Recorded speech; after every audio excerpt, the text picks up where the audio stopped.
Chee Soon Juan, Secretary-General of the Singapore Democratic Party, has strongly criticized the Electoral Boundaries Review Committee report released on 11th March, particularly the decision to absorb Bukit Batok SMC into Jurong GRC.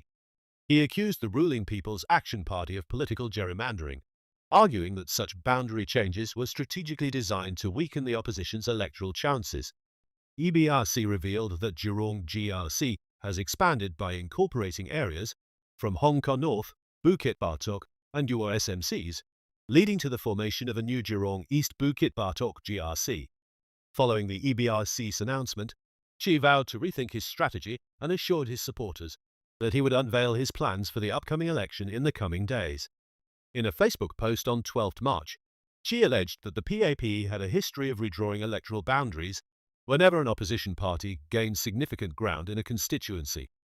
He recalled that SDP had nearly won Bukit Batok in the 1991 general election, when its candidate, Kwan Yue Keng, polled 48%, losing by just 858 votes. Soon after, the government merged Bukit Batok into Bukit Timah GRC, removing it as a single-member constituency. Chee claimed this move was a deliberate attempt to prevent the opposition from consolidating its gains. He further noted that after more than 2 decades, when the PAP likely felt the constituency was secure again, Bukit Batok was reinstated as an SMC in 2015. Chee contested there in the 2016 by-election and again in the 2020 general election, where he made significant progress, securing 45% of the vote. Earlier on 20th February, SDP announced that Chee will contest in Bukit Batok SMC in upcoming GE, which must be held by 23 November this year.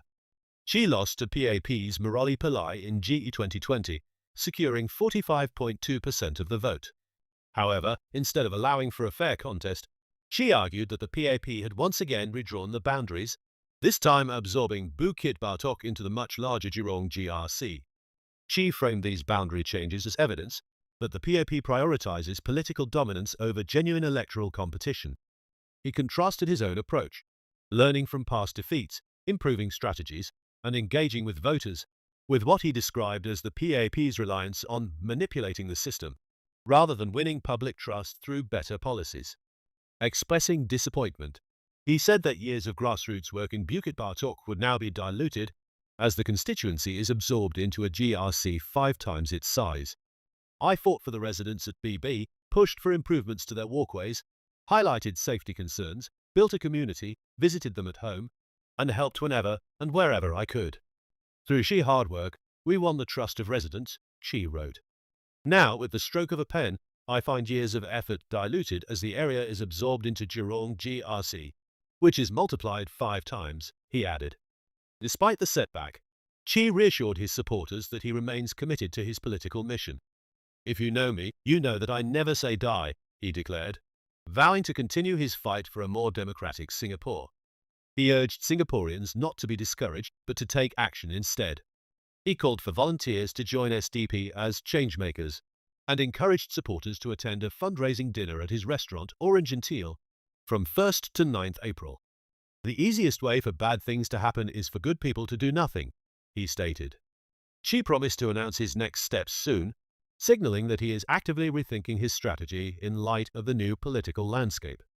Earlier, SDP has expressed disappointment over the disappearance of Jurong SMC and Bukit Batok SMC in the EBRC report, calling it a lack of transparency in the redrawing process. SDP questioned the timing of these changes, particularly given its recently successful fundraising efforts for Bukit Batok SMC, where it contested in the 2020 general election. The party also reaffirmed its commitment to contesting GE 2025, despite what it sees as unfair obstacles in the electoral process. With GE 2025 expected to be called within months, SDP will need to reassess its electoral strategy following the removal of its previously contested SMCs. The party has traditionally focused on Holland Bukit Timah GRC and Marsiling Utara GRC, but it remains to be seen if it will adjust its targets in response to the new boundaries. As opposition parties navigate the new electoral map, the potential for three-cornered fights remains a key issue, particularly as multiple parties express interest in overlapping constituencies.